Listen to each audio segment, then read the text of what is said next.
So, last year we saw the unit circle, but I will start from scratch as a good reminder. The unit circle is a circle of radius 1 centered on the origin. So it looks like this.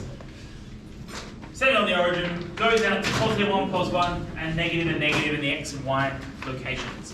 And we define our angle from the positive x-axis. So from here, and positive is this direction. So if you're thinking 30 degrees is there, 90 is there, and more you'll start thinking radians. So you'll think pi on 2 radians is there, pi radians, 3 pi on 2, and finally 2 pi gets you back round to the start. And so while I'm doing this, I'm going to flick almost interchangeably between degrees and radians, just to keep everybody, on their toes. All right, we have an equation of a circle which is called this: x squared plus y squared equals 1, which comes from the previous topic, radius of 1 centered at 0, 0. Now, this is the first bit where you actually need to take some notes. Let's consider a point on the unit circle.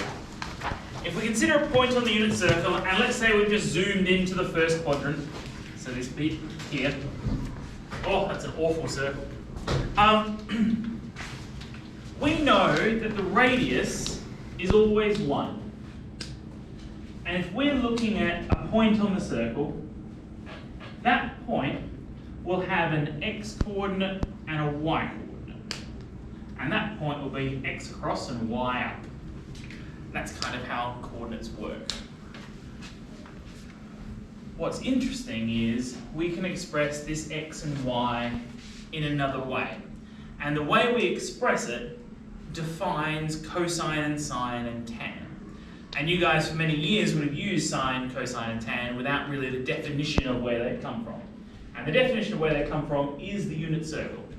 And increasingly you'll start doing trig without a calculator simply because you have the unit circle and it can do a lot of it for you. And I recognise you did some of this last year, so it'll be a bit of a speed run. But let's just consider the y length here. That's a right angle.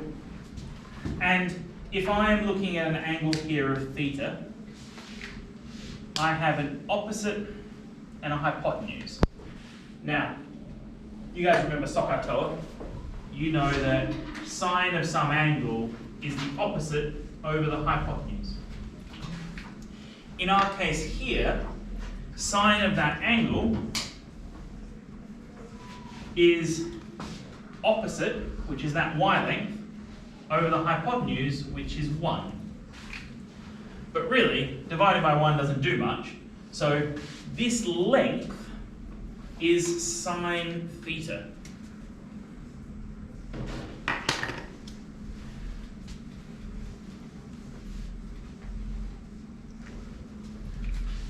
Sine theta gives how high we are on the circle. If I go to here,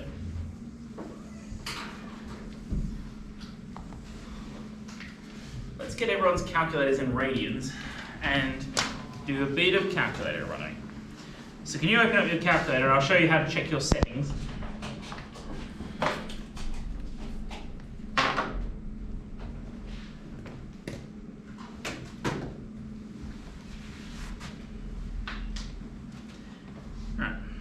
If you're in normal run mode, so your normal where the calculatory stuff happens, up here is what units you're using to measure angles. So mine is currently set in radians. Some of yours will use radians and some of yours will use degrees. This is a favorite trap for you guys over the next 2 or 3 years. In science, you will use degrees, especially physics. In maths, you will use radians. If you use your calculator in radians in science, you will lose a lot of marks. Same in reverse. So it's good to be able to switch between the two. And to do that, we can hit Shift and then Menu. And you get this output here. If you scroll down to the one that says an angle, there'll be 3 options. Degrees, mainly used in science. Radians, used in maths. Gradians, never used unless you're French. So there's the three options. But basically we're on the 1 and 2. Can you just make sure yours is in radians? Alright. Now,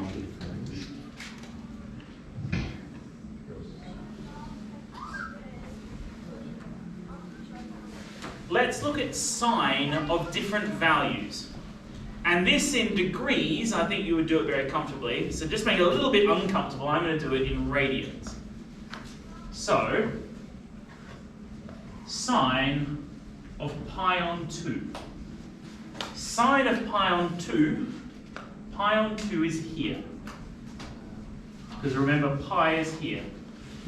So, bearing in mind that sine is the height, how high is it when it's 90 degrees, or pi on 2? 1. So if you put in your calculator, sine of pi on 2, it should tell you 1. Sine bracket pi divided by 2 is 1. Alright, let's go a little more interesting. This angle here is pi on 6. If you want to translate that to degrees, it's 30 degrees. Sine of pi on 6 should be a half, meaning it's a half height.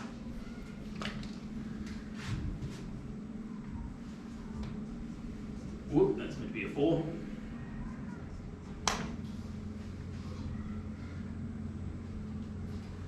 Pi on 4 is 45 degrees, and sine of pi on 4 is root 2 on 2. Sometimes your calculator might spit it out as 1 on root 2. They're the same number. It's about 0.7, meaning here we're about 0.7 high.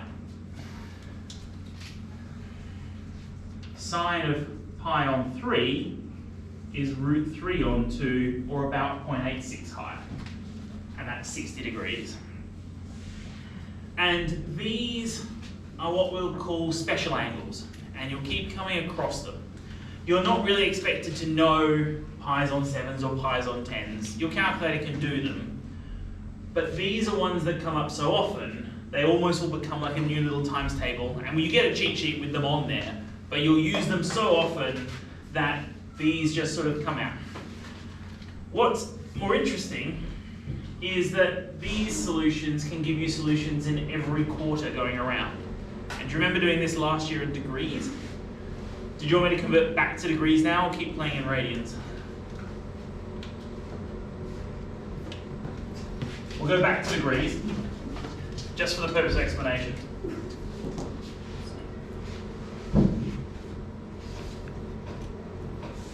If you know sine 30 is a half,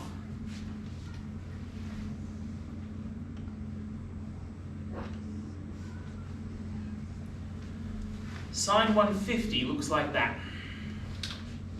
Sine 150 is like 180 and 30 back, and it is the same height as sine 30.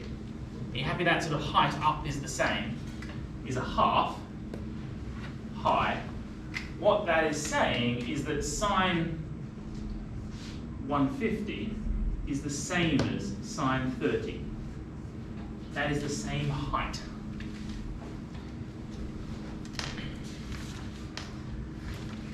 And this leads to a neat little rule that you guys can write on the bottom of your page, is that sine of 180 minus an angle is actually the same as sine of that original angle. And this is true whether we're in degrees or radians. In fact, in radians that turns into pi take theta. But basically that's saying if whatever we go up here, if we do 180 and take it off, we'll be the same height. So imagine if I do 60 degrees here, 60.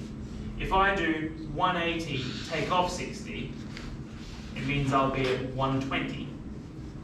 It should be the same height, even with my terrible drawing. So that's saying that sine 120 is equal to sine 60.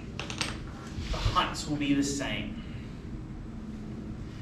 It's also interesting to note that this is how we get multiple solutions.